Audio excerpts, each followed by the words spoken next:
The summer heat in Red Hollow never broke easy. The wind blew fine trails of dust across the single main street, rattling shutters and kicking grit into the eyes of anyone. Foolish enough to stand still, Evelyn Carter had grown up listening to the stories. Townsfolk whispered in hushed tones about Kane Mercer, the cowboy who drank alone, fought like the devil, and rode harder than any man alive.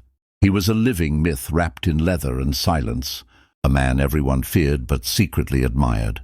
Evelyn had seen him only a handful of times, usually at the edge of the saloon, his hat tilted low, his shirt always buttoned to the throat, no matter the heat. He spoke little, if at all, and when he moved through town, men cleared a path like wheat before the scythe. No one dared touch him, and no one dared ask why.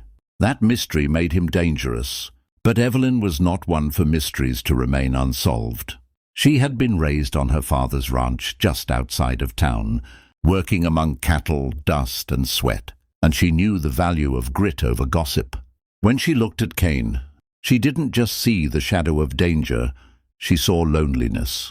His silence wasn't just menace, it was a fortress, and something in her, some restless fire that never sat quiet, wanted to know what walls he had built around himself, and whether she was brave enough to cross them. The first time their paths truly crossed was at the market. Evelyn had come in for flour and lamp oil, when a fight broke out between two ranch hands drunk on cheap whiskey. She might have been caught in the fray if Kane hadn't stepped in. He didn't raise his voice. He didn't even draw his gun. He simply placed a hand on the shoulder of the larger man, a hand that looked strong enough to bend iron, and the ranch hand froze as though lightning had shot through him. Kane's eyes, storm grey, unreadable, pinned the man in place until he staggered back, muttering curses that sounded more like prayers. Evelyn should have been frightened.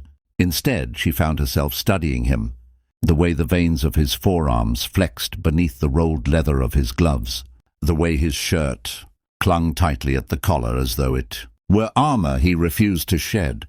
She found herself asking questions she had no business asking.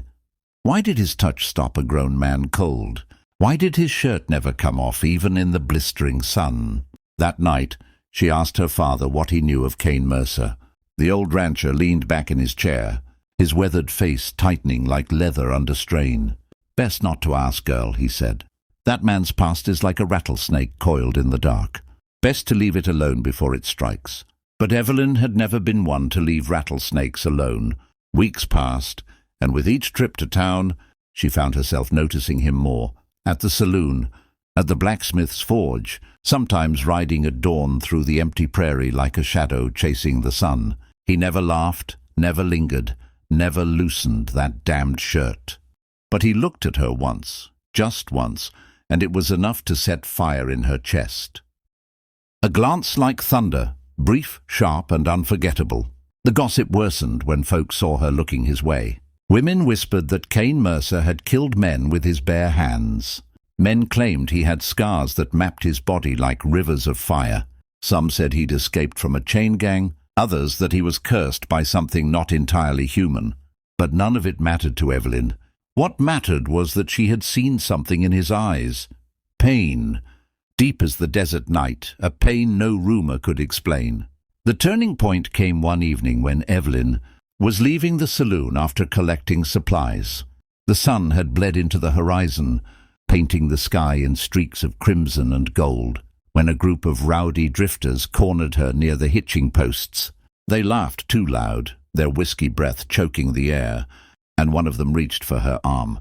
Then Kane was there. He didn't shout. He didn't boast. He just stepped between Evelyn and the men, his hand hovering near the revolver at his hip, but never drawing it. The drifters froze, as though the sight of him drained the bravado right out of their bones. The tallest one muttered a curse, but none of them stayed long enough to back it up. They scattered like coyotes at dawn. Evelyn's heart thundered in her chest. She opened her mouth to thank him, but Kane simply tipped his hat, his expression unreadable. Then he turned to leave, silent as ever. "Wait," she called after him. He paused but did not turn. "Why won't you let anyone close to you?" she asked, her voice trembling between fear and curiosity. For a moment she thought he would ignore her. But then he spoke, his voice low, rough like gravel dragged across steel. "Because some things ain't meant to be touched." And just like that, he was gone. That night, Evelyn lay awake staring at the ceiling, replaying his words again and again. Some things ain't meant to be touched. What did that mean? What was he hiding beneath the shirt he never removed? Beneath the silence he carried like a second skin? The more she thought, the more certain she became. She would find out.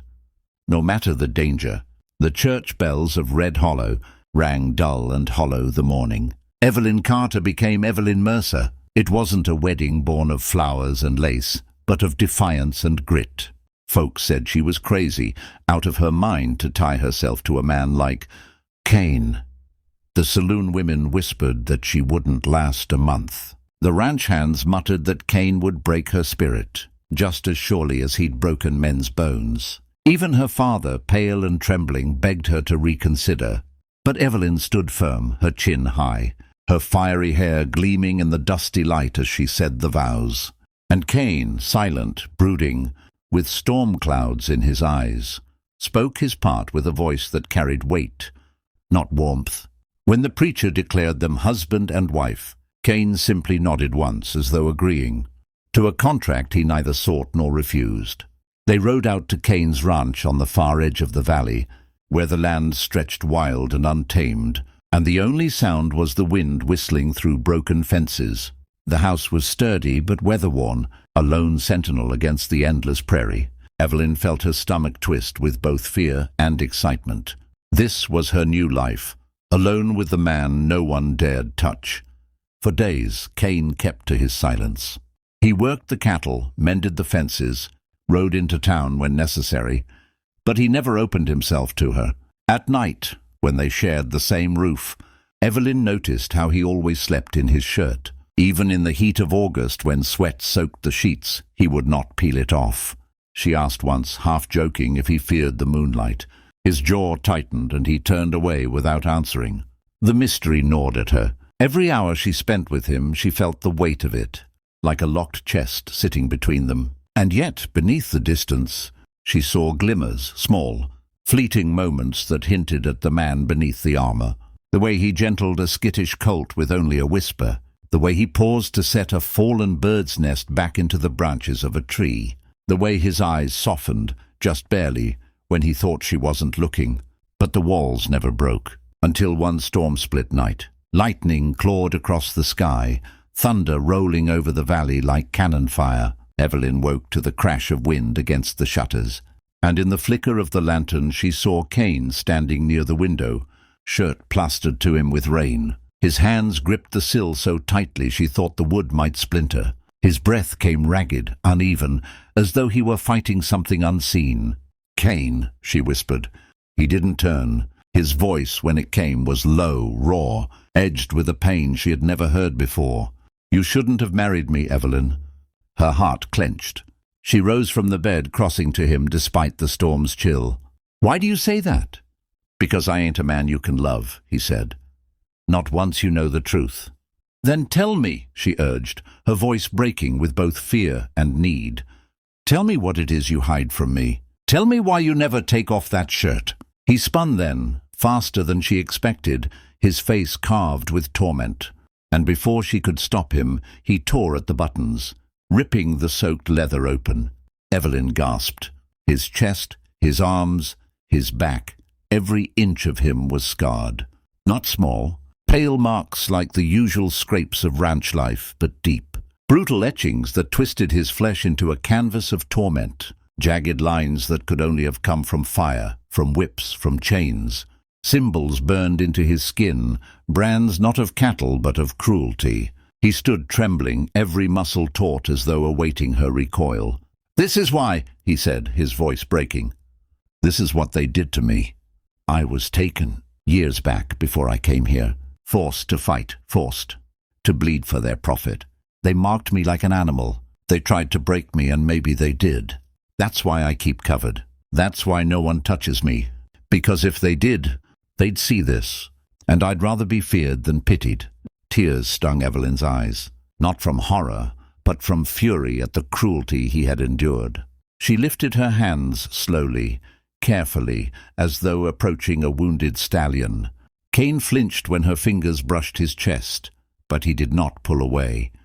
"You're not broken," she whispered. "You're still standing." "That means they failed." His eyes searched hers, storm and fire colliding, waiting for disgust, for retreat. But Evelyn only stepped closer, pressing her palm against the scars that told his story. "They don't make you less of a man, Cain. They make you more." For the first time since she had met him, something cracked in his gaze. The storm inside him wavered, uncertain, as though he wanted to believe her but didn't dare. His hand rose, hovering at her cheek, trembling with restraint. "Evelyn," he said, her name falling from his lips like a prayer. And in that moment, as the storm raged outside, Evelyn knew two things for certain. She had touched the untouchable, and she would never let him retreat into silence again. But she also knew something else, something chilling. The brands on his body, the strange, deliberate symbols carved into his flesh, were not random. They were marks of a past that wasn't done with him. Whoever had scarred Cain Mercer still walked this earth. And one day they would come looking to finish what they started.